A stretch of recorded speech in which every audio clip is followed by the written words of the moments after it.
अपना उत्तराखंड में आप सभी का बहुत स्वागत है। मैं हूं आपके साथ में अमनदीप। खबरों की शुरुआत करते हैं। उत्तराखंड में भू कानून और मूल निवास की मांग को लेकर हरिद्वार की सड़कों पर रैली का आयोजन किया गया। स्वाभिमान रैली में सैकड़ों की संख्या में लोगों ने ऋषिकुल मैदान से लेकर हर की पैड़ी तक पैदल मार्च निकाला और रैली में शामिल सामाजिक संगठनों के प्रतिनिधियों ने कहा कि उत्तराखंड में ठोस भू कानून बनने के साथ साथ 1950 के आधार पर मूल निवास जारी किया जाए। इन मांगों को लेकर राज्य के हर जिले में जागरूकता अभियान चलाया जाएगा और मांग पूरी नहीं होने पर उग्र आंदोलन की चेतावनी दी गई। जो इतनी आज देखिए यहाँ पर तमाम पूरा उत्तराखंडी का युवा माता बहनें तमाम लोग यहाँ पर एकत्रित हो रखे हैं और यहाँ से लेकर के हर की पैड़ी तक हम एक जागरूकता अभियान चलाएंगे और ज्यादा से ज्यादा संख्या में लोग को जागरूक करेंगे और मूल निवास भाव कानून की लड़ाई को लड़ेंगे। तमाम जो यहाँ के मूल निवासी हैं जो अपने राज्य को बचाने के लिए संघर्ष कर रहे हैं वो एक हो गए। हर किसी का यही मानना है कि हमारी जमीनें बचनी चाहिए, जो नौकरियां हमारे राज्य में है तो हमारे लोगों को नौकरियां मिलनी चाहिए, जितने संसाधन है उसमें पदाधिकार हमारे लोगों को करना चाहिए। इसमें सब लोग एक मत है। हरिद्वार नजीबाबाद हाईवे पर गन्ने से भरे एक ट्रक में अचानक से भीषण आग लग गई, जिससे ट्रक का अगला हिस्सा जलकर खाक हो गया। बताया जा रहा है कि ट्रक में खाना बनाने के दौरान आग लगी थी। फायर ब्रिगेड की टीम ने आग पर कंट्रोल किया मौके पर पहुंचकर। तो तस्वीरें आपको दिखा रहे हैं। तस्वीरें ये हरिद्वार की, जहां पर एक ट्रक में आग लग गई और जानकारी जो मिली है उसके अनुसार ट्रक में आग खाना बनाने के दौरान लगी थी और फायर ब्रिगेड की टीम बाद में मौके पर पहुंची और आग पर कंट्रोल किया गया।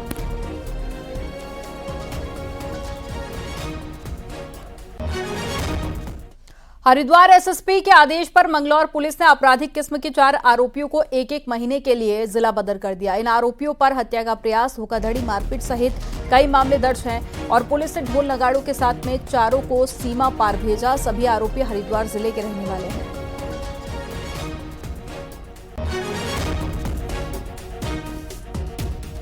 आजकल लोगों में रील बनाने का क्रेज सिर पर चढ़कर बोल रहा है। इसमें से कुछ लोग रील बनाने के लिए कुछ भी कर गुजरने को तैयार हैं। हल्द्वानी में भी कुछ ऐसा ही मामला सामने आया, जहां पर एक बाइक सवार एक गाने पर रील बनाने के चक्कर में जेल चला गया, क्योंकि इस बाइक सवार ने बिना शर्ट और टी शर्ट के न सिर्फ रील बनाई बल्कि रील भी बनाई और सोशल मीडिया पर शेयर भी की, जिसकी खबर जैसे ही पुलिस को लगी, पुलिस ने इस रीलबाज युवक को गिरफ्तार भी कर लिया। और देखिए इस वीडियो में युवक ने ना तो कपड़े पहन रखे हैं, टी शर्ट नहीं पहनी है, इसके अलावा हेलमेट भी नहीं लगाया है और युवक रील बनाकर सोशल मीडिया पर शेयर करता है, जिसके बाद पुलिस ने एक्शन लिया।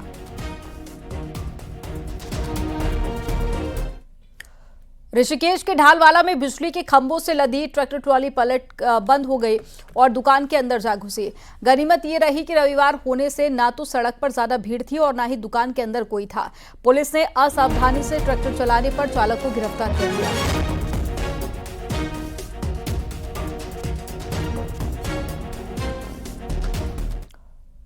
रुड़की के देहात क्षेत्र में पुलिस ने सत्यापन अभियान चलाया और भगवानपुर, कलेर, गंगनहर और साथ ही तमाम क्षेत्रों में पुलिस ने वेरिफिकेशन ड्राइव चलाया। इस दौरान कई मकान मालिकों के चालान भी काटे गए।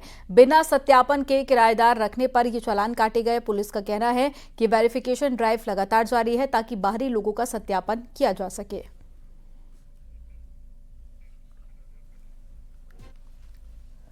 जघन्य अपराधों में सबूतों को एकत्रित करने के लिए हर जिले में Uttarakhand police forensic mobile van खरीद रही है, जिसमें से पहले चरण में पुलिस ने करीब 7 मोबाइल फॉरेंसिक वैन और 1 महीने पहले खरीद ली थी, लेकिन इन वैन को ऑपरेट करने के लिए ऑपरेटर और साथ ही एक्सपर्ट्स अभी भी पुलिस के पास नहीं है, जिसके चलते ये वैन केवल शोपीस बनकर रह गई है। वहीं पुलिस हर जिले को एक वैन के साथ हर थाना स्तर पर बाइक के साथ ही मोबाइल क्राइम किट खरीद करने के लिए निर्देश दे रही है और साथ ही 300 कर्मचारियों की भी डिमांड रखी गई है।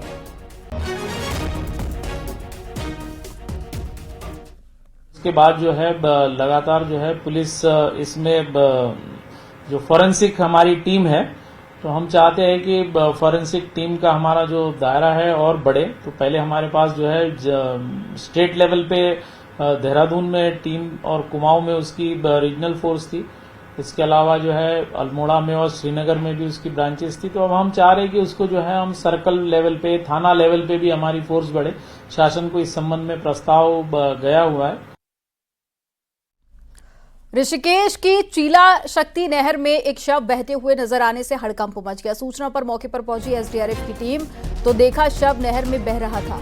टीम ने शव को नहर में जाकर बाहर निकाला और पुलिस को सौंप दिया। शव की फिलहाल पहचान नहीं हो पाई है। बताया जा रहा है कि शव एक पुरुष का है जिसकी उम्र 35 से 40 के आसपास है।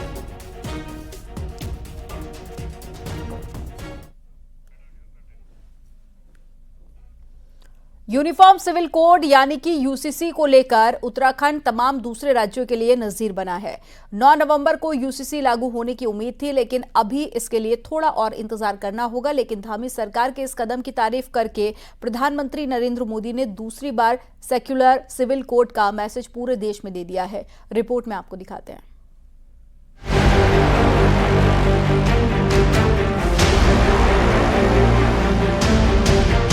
तीसरी बार प्रधानमंत्री बनने के बाद 15 अगस्त को प्रधानमंत्री नरेंद्र मोदी ने लाल किले से सेक्युलर सिविल कोड की बात कही, तो दूसरा मौका 9 नवंबर को उत्तराखंड के राज्य स्थापना दिवस का था, जब प्रधानमंत्री ने यूनिफॉर्म सिविल कोड को लेकर धामी सरकार की तारीफ की और देवभूमि के संबोधन से पूरे देश को बता दिया कि यही सेक्युलर सिविल कोड है जो पहले दिन से बीजेपी की सोच में रहा है।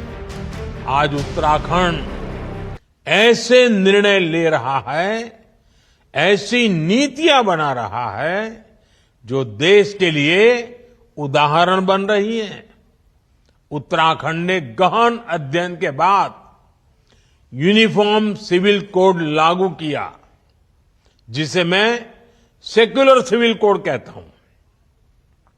आज यूनिफॉर्म सिविल कोड पर पूरा देश चर्चा कर रहा है, इसकी जरूरत को महसूस कर रहा है। पहले 9 नवंबर राज्य स्थापना दिवस के दिन यूनिफॉर्म सिविल कोड लागू होने की उम्मीद थी, लेकिन अभी भी यूनिफॉर्म सिविल कोड का काम बचा हुआ है और यूसीसी से जुड़े तकनीकी मामलों को देखा जा रहा है। यही वजह है कि 5 सदस्यों की एक और कमेटी बनाई गई है। इस कमेटी में ड्राफ्ट तैयार करने वाली कमेटी के 4 सदस्यों के साथ पुलिस की तरफ से एडीजी अमित सिन्हा को शामिल किया गया है। ये कमेटी यूसीसी लागू करने से जुड़े विभागों के अफसरों और कर्मचारियों को ट्रेनिंग देगी। वही master trainer, website, mobile app को लेकर भी ये कमेटी सुझाव और सलाह देगी। राम मंदिर धारा 370 के साथ समान नागरिक संहिता बीजेपी का कोर एजेंडा रहा है। यही वजह है कि प्रधानमंत्री ने 2 बड़े मौकों पर इसे सेक्युलर बताते हुए अपनी बात कही, लेकिन विपक्ष को यूसीसी को लेकर बीजेपी की थ्योरी और बात समझ नहीं आ रही। और भारतीय जनता पार्टी का एक सदैव से एक राष्ट्रीय मुद्दा भी रहा, और जैसा हम शुरुआत में ही कहते हैं कि उत्तराखंड से हमने शुरुआत की है। ग्रेजुअली देश के अन्य राज्यों में भी इसको लागू करने की सभी राज्यों को इस बात के लिए प्रेरित किया जा रहा है कि वो यूनिफॉर्म सिविल कोड अपने यहाँ लाएं।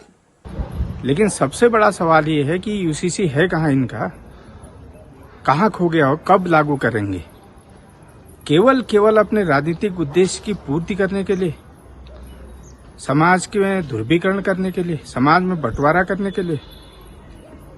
यूसीसी के प्रति सरकार ईमानदार नहीं है, ये बात हमने पहले भी कही थी, आज भी कह रहे हैं। यूनिफॉर्म सिविल कोड कहें या सेक्युलर सिविल कोड, प्रधानमंत्री नरेंद्र मोदी देवभूमि के 24 साल पर इसे मिसाल बता चुके हैं। ऐसे में साफ है कि उत्तराखंड से लागू होने जा रहे यूसीसी पर बीजेपी की नजर है और इंतजार इसके उत्तराखंड में लागू होने का है, ताकि धामी सरकार के इस कदम के साथ दूसरे राज्य भी आगे बढ़ें। दीपांकर भट्ट, न्यूज़ 18। सीएम पुष्कर सिंह धामी ने आज महाराष्ट्र में तूफानी प्रचार अभियान किया। नाला सुपारा विधानसभा सीट पर बीजेपी प्रत्याशी राजन नाईक के समर्थन में सीएम धामी ने जनसभा की। इस मौके पर सीएम धामी ने कहा कि प्रधानमंत्री मोदी के नेतृत्व में महिलाओं के लिए 35% आरक्षण का बिल लाया गया। दूसरी ओर महाअघाड़ी के लोग लगातार महिलाओं का अपमान कर रहे हैं।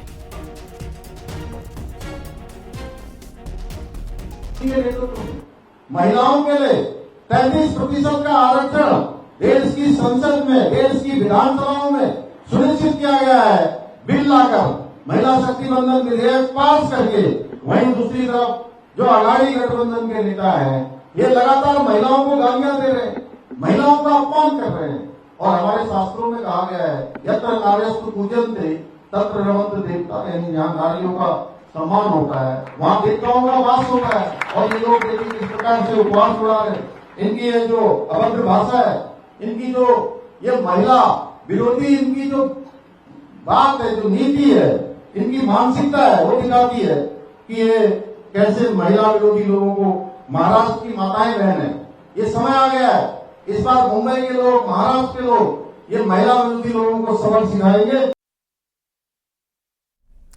महाराष्ट्र में चुनाव प्रचार करने पहुंचे सीएम पुष्कर सिंह धामी ने विपक्ष के जातिगत जनगणना पर निशाना साधा और आड़े हाथों लिया और कहा कि देश में लगभग 60 सालों तक कांग्रेस और उसके सहयोगी दलों की सरकार रही, तब उन्होंने क्यों जातिगत जनगणना नहीं कराई।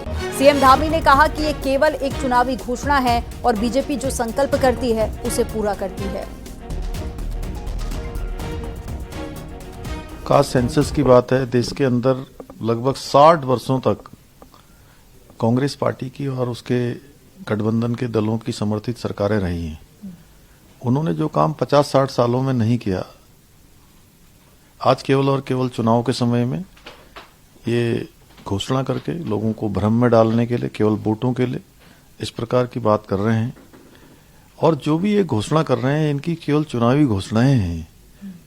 हमारा संकल्प है, अंतर यह है कि संकल्प है, संकल्प में कोई विकल्प नहीं होता है। उत्तराखंड के संत समाज ने वक्फ बोर्ड की तर्ज पर सनातन बोर्ड बनाने की मांग शुरू कर दी है। संतों का कहना है कि जिस तरह से मुस्लिम लोगों के लिए बोर्ड काम कर रही है, इस प्रकार सनातन धर्मियों के लिए सनातन बोर्ड का गठन किया जाए।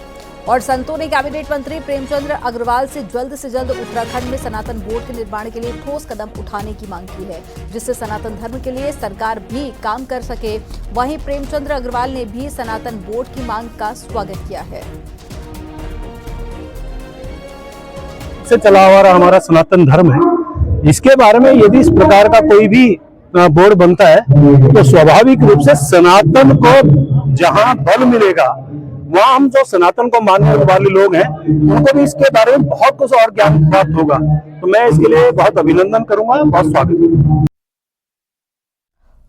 सोमवार को केदारनाथ उपचुनाव प्रचार का आखिरी हफ्ता शुरू हो जाएगा और कांग्रेस के बड़े नेता पहले से प्रचार में जुटे हुए हैं, तो बीजेपी के बड़े नेता आखिरी हफ्ते में जान झुकेंगे। तो बीजेपी प्रदेश अध्यक्ष ने दिल्ली, चंडीगढ़, लुधियाना तक फील्डिंग सजाई है। रिपोर्ट आपको दिखाते हैं।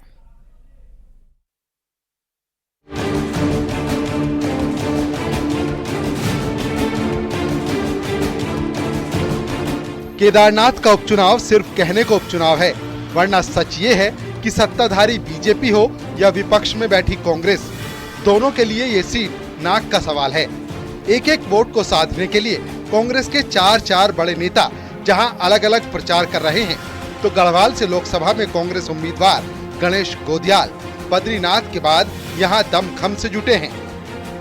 गढ़वाल में कांग्रेस का कार्यकर्ता जी जान से पार्टी के साथ है, ये संदेश कांग्रेस केदारनाथ से देना चाहती है। यही वजह है कि यशपाल आर्य, हरीश रावत और करण माहरा के साथ साथ गणेश गोदियाल प्रचार अभियान में जुटे हैं। वहीं बीजेपी सोमवार से अपना प्रचार अभियान तेज करेगी। बीजेपी प्रदेश अध्यक्ष महेश भट्ट अब लगातार केदारनाथ में रहेंगे, तो 12 नवंबर को मुख्यमंत्री पुष्कर सिंह धामी अनुसूचित जाति सम्मेलन में शामिल होंगे। इसके अलावा कैबिनेट मंत्री और सांसद भी 18 नवंबर की शाम 5 बजे तक केदारनाथ में नजर आएंगे। 12 तारीख से लेकर लगातार 18 तारीख तक मेरा भी अनेकों गाँव में जाना होगा। माननीय मुख्यमंत्री जी 12 तारीख को हमारा वहाँ पर हमने अनुसूचित जाति का एक बड़ा सम्मेलन करने का निश्चय किया है, उसमें माननीय मुख्यमंत्री जी की सहभागिता रहेगी। उसके बाद महिलाओं का सम्मेलन और हमारे जो पूर्व सैनिक है इनके सम्मेलन की कड़ी हमने बनाई हुई है। बीजेपी के लिए केदारनाथ सीट को फिर से हासिल करना साख का सवाल है। यही वजह है कि दिल्ली, गुरुग्राम, चंडीगढ़ और लुधियाना में रहने वाले वोटर पर भी बीजेपी की नजर है। रविवार को लुधियाना में ऐसे ही प्रवासियों के साथ बीजेपी प्रदेश अध्यक्ष महेश भट्ट ने बाकायदा मीटिंग की। एक अनुमान के मुताबिक इन शहरों में केदारनाथ विधानसभा क्षेत्र के करीब 1000 वोटर हैं, जिन्हें 20 नवंबर को बीजेपी जीत के लिए पोलिंग बूथ तक लाना चाहती है। में जो लोग यहाँ से बाहर अपनी आजीविका के लिए गए हैं, उन मतों को लाने का उनका दारोमदार है और यही कारण है कि बीजेपी के बड़े बड़े नेता यहाँ प्रचार में नहीं है, वहां जाकर प्रचार कर रहे हैं, उनको यहाँ लाने की जुगत कर रहे हैं। इस बात को दर्शाता है कि बीजेपी की सरकार ने केदारनाथ के साथ छल किया है और अब उनको यहाँ के लोगों पर विश्वास नहीं है, इसलिए बाहर से मत लाकर वो लोगों का जो ओपिनियन है उसको बदलना चाहते हैं। उत्तराखंड में बीजेपी के लिए इस वक्त सबसे बड़ा चैलेंज केदारनाथ उपचुनाव जीतना है, क्योंकि इस सीट पर हार हो या जीत, दोनों सूरत में संदेश पूरे देश में जाएगा। ऐसे में प्रचार के आखिरी हफ्ते में केदारनाथ में दोनों पार्टी दम दिखाने में कोई कोर कसर नहीं छोड़ना चाहती और दोनों पार्टियां इस वक्त केदारनाथ में एक एक वोट के लिए मशक्कत कर रही हैं। दीपांकर भट्ट, न्यूज़ 18, देहरादून। कोटद्वार में गुलदार की दहशत बढ़ गई है। लालपुर और साथ ही पदमपुर इलाके में गुलदार का आतंक है। शाम होते ही लोग घरों में कैद होने को मजबूर हैं और पूरे इलाके में लोग खौफ में हैं। वहीं लोगों ने वन विभाग से गुलदार के आतंक से निजात दिलाने की मांग की है।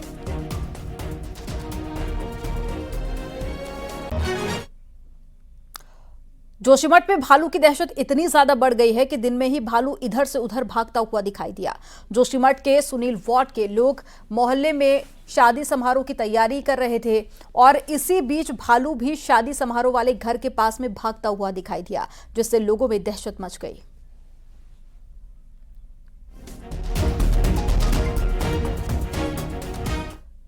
सीएम पुष्कर सिंह धामी ने विभागीय अधिकारियों को परिवहन नियमों का सख्ती से पालन करने के आदेश दिए हैं। परिवहन विभाग के चेकिंग अभियान के बावजूद अभी भी ओवरलोडिंग जारी है। विकासनगर के पहाड़ी क्षेत्र चक्राता और साथ ही जौनसार बावर में माल वाहन हो या फिर सवारी वाहन, सभी ओवरलोड करते नजर आ रहे हैं। जब परिवहन विभाग ने इसी रोड पर 2 दिनों में 218 चालान काटे, इसके बावजूद लोग ओवरलोडिंग करने से बाज नहीं आ रहे। एक स्पेशल अभियान चलाया गया है, जिसमें 2 दिन के स्पेशल अभियान में चक्राता मार्ग, विकासनगर से चक्राता ट्यूनी मार्ग और कालसी मीनस अटाल ट्यूनी मार्ग और बाड़वाला जुड्डो यमुना ब्रिज मार्ग, इन पर हमारी अलग अलग टीमें तैनात की गई है। कुमाऊं के चारों पहाड़ी जिलों को बाकी दुनिया से जोड़ने में अल्मोड़ा हल्द्वानी हाईवे का अहम रोल है, लेकिन कुमाऊं की लाइफलाइन पर क्वारब के पास में ब्रेक लगा हुआ है। क्या है ये पूरा मामला, रिपोर्ट के जरिए आपको दिखाते हैं।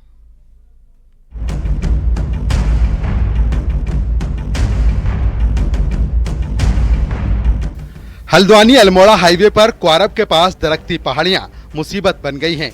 बीते करीब 1.5 महीने से हाईवे पर लगातार लैंडस्लाइड हो रहा है, जिसकी वजह से लोगों को आवाजाही में भारी दिक्कतों का सामना करना पड़ रहा है। वहीं सड़क के ट्रीटमेंट के लिए रात को प्रशासन हाईवे पूरी तरह बंद कर देता है। क्वारब पुल का जो ट्रीटमेंट है, इसके लिए हमने टीएसडीसी की टीम मंगाई थी, भूगर्भ शास्त्रियों को भी बुलाया था, बहुत सारे लोग, सर्वे ऑफ इंडिया की टीम भी आई थी और हमारे एनएच के लोग और हमारे पीडब्ल्यूडी के लोग, सारे लोगों ने, बहुत सारा प्रशासन, जिला प्रशासन, सबने इसमें अपने अपने तरीके से योगदान दिया है। मगर अभी हमारी टीएसडीसी ने इसको रोकने के लिए, इसकी रोकथाम के लिए डीपीआर बनाई है और डीपीआर को हम सेंक्शन करते हैं। 2010 से घटना हो रही थी और इस समय एकाएक ट्रिगरिंग हो गई है और काफ़ी तेज़ी से मलबा आ रहा है। रात्रि में तो हम लोगों ने यातायात बंद किया हुआ है और इस पे एनएच कार्रवाई कर रहे हैं। एनएच के अधिशासी अभियंता से बात हुई है, उन्होंने कहा है कि 3 दिन में इसमें कार्य शुरू हो जाएगा। हाईवे निर्माण की वजह से रात को सड़क बंद की जा रही है, जिसके खिलाफ अब कारोबारी आंदोलन करने की बात कह रहे हैं। दरअसल रात को हाईवे बंद होने की वजह से कारोबारियों का सामान नहीं आ पा रहा और सड़क खराब होने की वजह से पर्यटक भी नहीं आ रहे, जिसकी वजह से कारोबारी बेहद खफा हैं। कारोबारियों का कहना है कि 1.5 महीने से हाईवे को रात में बंद किया जा रहा है, लेकिन हालात अब भी जस के तस बने हुए हैं। जब से रात का समय ही टूरिस्ट का रुकने का समय होता है और 8 से 6 बजे तक हमारा रोड काफ़ी समय से बंद हो रहा है। बंद होने से हमें कोई दिक्कत नहीं है। अगर बंद हो रहा है, अगर वहाँ पर काम भी चला और फटाफट उसको काम कंप्लीट किया जाए तो अच्छा रहेगा। अब रोड खाली बंद हो जाए और सुबह और कुछ काम ना चले तो इसमें पूरे पर्यटन, अल्मोड़ा शहर, सारा जिला और आगे पहाड़ों को बहुत काफ़ी नुकसान हो रहा है इससे। तो हम तो प्रशासन से मांग करते हैं कि आप इसको शीघ्र ही बंद कर रहे हैं तो इसमें काम भी स्टार्ट कराएं। अगर वहाँ पर कुछ काम स्टार्ट नहीं होगा तो व्यापार मंडल अन्य संगठनों के साथ धरना प्रदर्शन करेंगे और हो सकता है होटलों को भी हमें बंद करना पड़े कुछ टाइम के लिए। कुमाऊं की लाइफलाइन क्वारब पर ब्रेक लगा हुआ है, जिसकी वजह से स्थानीय लोगों के साथ साथ बाहर से आने वाले पर्यटकों को भी भारी दिक्कत हो रही है। वहीं प्रशासन का दावा है कि जल्द ही दिक्कत को दूर कर दिया जाएगा। न्यूज़ 18 के लिए अल्मोड़ा से किशन जोशी की रिपोर्ट। देहरादून में 67वीं डिस्ट्रिक्ट एनुअल एथलेटिक मीट का 2 दिवसीय आयोजन किया गया। महाराणा स्पोर्ट्स कॉलेज में 32 स्कूलों के करीब 850 खिलाड़ियों ने प्रतिभाग किया। इस मीट का उद्देश्य युवा एथलीटों को अपनी क्षमताओं को प्रदर्शित करने का एक मंच प्रदान करता है और यहां पर विभिन्न एथलेटिक्स इवेंट्स जैसे कि race, high jump, long jump, hammer throw और साथ ही जैवलिन थ्रो जैसे कई खेलों में युवाओं ने अपने हुनर दिखाए। इस आयोजन से खिलाड़ियों को प्रतिस्पर्धा के अवसर के साथ ही उनकी शारीरिक फिटनेस को बढ़ाने का मौका मिला। तैयारी तो ऐसी रही सर, मतलब अभी मैं बीच में इंजरी में आ गई। उससे पहले मतलब मैंने बहुत कोशिश करी। यहाँ पे मेरे कोच हैं, उससे पहले भी मेरी जहाँ पे कोच रहे परेड ग्राउंड में, ये भैया भी मेरे कोच हैं, इन्होंने मुझे बहुत अच्छा मोटिवेशन दिया। पहले मैंने स्टार्टिंग करी थी ONGC ग्राउंड से, फिर परेड ग्राउंड भी मैंने किया। वहाँ पे अंकित सर ने हमें सिखाया, अवतार सर, और ONGC ग्राउंड में हमें अर्चना मैम सिखाती थी। फिर वहाँ से अब हम यहाँ ट्रैक पे प्रैक्टिस करते हैं। सुबह शाम की हमारी ट्रेनिंग है। कॉर्बेट के आसपास के जलाशयों में उच्च हिमालयी क्षेत्रों से मेहमान परिंदे आने शुरू हो चुके हैं और इन मेहमानों के कद्रदान भी इन्हें निहारने अब इन जलाशयों के करीब जुटने लगे हैं। रिपोर्ट आपको दिखाते हैं। सुदूर हिमालय से हजारों किलोमीटर का सफर तय कर प्रवासी पक्षी अब कॉर्बेट के आसपास के जलाशयों में डेरा डालने लगे हैं। ये पक्षी गर्मी की शुरुआत तक यहाँ रहेंगे, बाद में ये एक बार फिर यहाँ से वापसी की उड़ान भरेंगे। इन पक्षियों को देखने देश विदेश से पर्यटक यहाँ आते हैं, जो यहाँ बर्ड वॉचिंग के गाइड्स को अच्छा रोजगार दे जाते हैं, जिससे इनकी अच्छी आमदनी होती है। जो सर्दियों का समय होता है, ये प्रवासी पक्षियों के लिए एक बहुत बढ़िया समय है और इसका इंतजार हम सब लोगों को यहाँ पर रहता है। जितने भी लोग यहाँ पर, चाहे स्थानीय जो शहरवासी, ग्रामवासी हैं, उसके अलावा जो पर्यटक हैं या फिर जो बर्ड वॉचर हैं या फोटोग्राफर्स हैं, उनको इनका इंतजार रहता है और काफ़ी संख्या में यहाँ पहुँचते हैं। करीब अक्टूबर नवंबर से लेकर जनवरी फरवरी तक यहाँ पर रहते हैं। ये पक्षी यहाँ के कोसी बैराज, तुमड़िया, बौर और हरिपुरा जलाशयों में पहुँचते हैं। इन मेहमान परिंदों की सुरक्षा भी वन विभाग के लिए चुनौती होती है। जैसे ही अभी स्टार्ट हुआ है हमारा तुमरिया डैम, कोसी बैराज और बाकी जलाशय में भी आने शुरू हो गए हैं। उसको देखते हुए हमने हमारे टीम को अलर्ट कर दिया है और हमारा पेट्रोलिंग टीम को भी अलर्ट कर दिया है, ताकि इनका सुरक्षा भी रहे और मॉनिटरिंग भी रहे। और इसके साथ साथ हमारा बर्ड काउंट का जो हमारा एनुअल प्रोसेस होता है, उसको भी स्टार्ट कर दिए हैं। इस बार एक प्रपोजल भी भेजे है कि एक छोटा सा बोट का व्यवस्था के लिए भी एक प्रपोजल भेजे हैं। अगर ये बोट मिल जाता है तो ये पेट्रोलिंग एफर्ट में और ये स्ट्रेंथन हो जाएगा। अब सर्दियों भर यहाँ के जलाशय इन मेहमान परिंदों से गुलजार रहेंगे, जिनके दीदार के लिए पक्षियों प्रेमियों का हुजूम भी उमड़ेगा। न्यूज़ 18 के लिए रामनगर से गोविंद पाटनी की रिपोर्ट।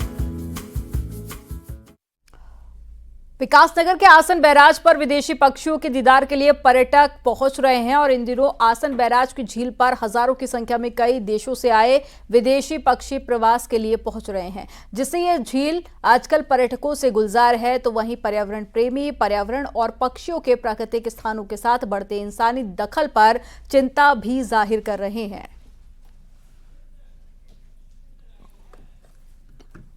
से पूछा तो अभी बताया कि हमारे पीछे है हिमाचल, जहाँ बहुत सारा रिवर में स्टोन्स या कुछ उठा रहे हैं और फैक्ट्री की आवाज़ है, लेकिन उत्तराखंड का साइड में तो बहुत ही पीसफुल है अभी के लिए। लेकिन एनवायरनमेंट के ऊपर तो हमला होते ही रह रहा है हमारा। बर्ड्स आर सो ब्यूटिफुल, क्योंकि I am not from that field, I may not remember the names so lucidly, लेकिन what I got to learn, I wish हमारी गवर्नमेंट, हमारी सरकार, Uttarakhand promotes this place especially for the younger generation. Chamoli की नीति माणा घाटी के भोटिया जनजाति के लोगों ने कार्यक्रम किया। बिरही में जनजाति समागम कार्यक्रम का आयोजन किया गया, जिसमें सभी भोटिया जनजाति के लोग पहुंचे। कार्यक्रम का मकसद लोगों को एकजुट करने और समस्याओं के बारे में चर्चा करके उनके समाधान के लिए काम करना है। वहीं कार्यक्रम में उत्तराखंड के लोक कलाकारों को भी बुलाया गया।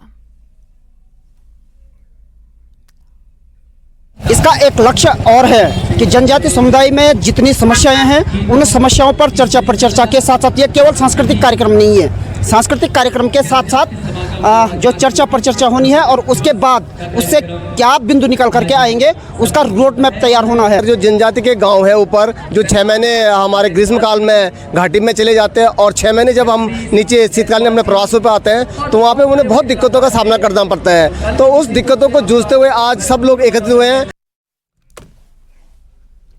क्या वक्त हो गया एक छोटे से ब्रेक का। आप देखते रहिए न्यूज़ 18।